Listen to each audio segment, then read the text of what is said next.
offensive struggles later in the game. Are you picking up on anything that's happening there? I didn't think we were good at all today at any point in the game.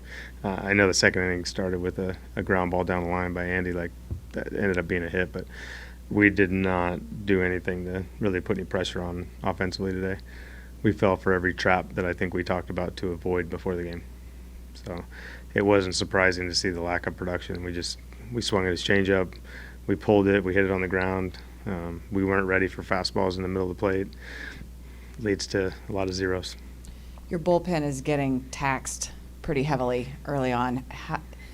How can you implore your starters to go deep? What do you do at this point? We need somebody to step up. I think, in a lot of ways, I think, Perez might be the perfect guy to do it.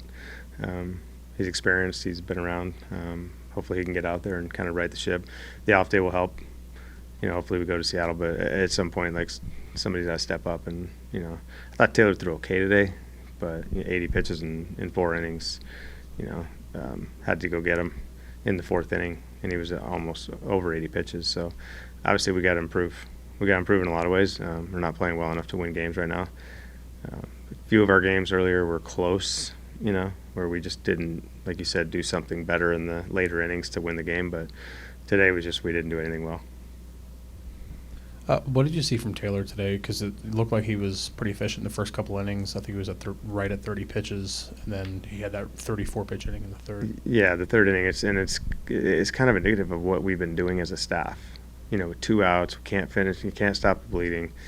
Something I talked to him about, just like, the elite pitchers in this game, especially starters, can find a way to limit the damage in innings. They instead of giving up 3, they give up 1.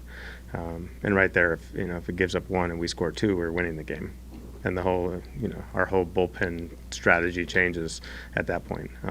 You knew we were limited already, but it's just we've been plagued by that in a short, and listen, we're only 8 games in, but it's causing us to have a 2-6 record instead of something better than that. So we got to figure that out, because that's what usually defines winning teams. It defines winning players, and especially winning pitchers. They can limit the damage, and with 2 outs and a runner on base, I'm not going to let it go any further. I'm going to stop it, and we got to get better at executing instead of getting worse.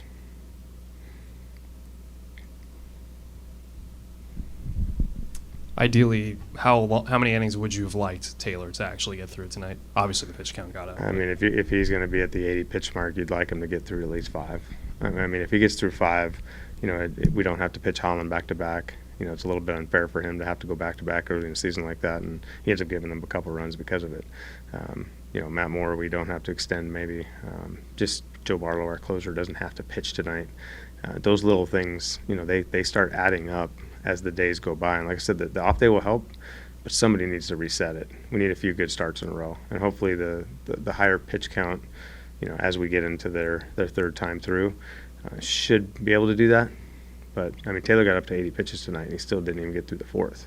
So we need somebody to kind of just be a little bit more efficient, have some success, get through at least 5 or 6.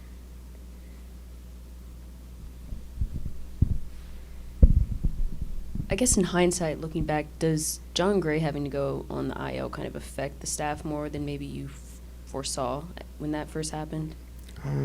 Yeah, and I think just, having to skip Howard's start, having to put him on the IL, none of that helps. I get it. But that's baseball. You're going to have to go through that as a staff. And we knew that coming in. We have 10 relievers. We have 12 right now because we have 2 starters down. So, I mean, we got arms, but they're just getting taxed because we're having to basically go bullpen day every day.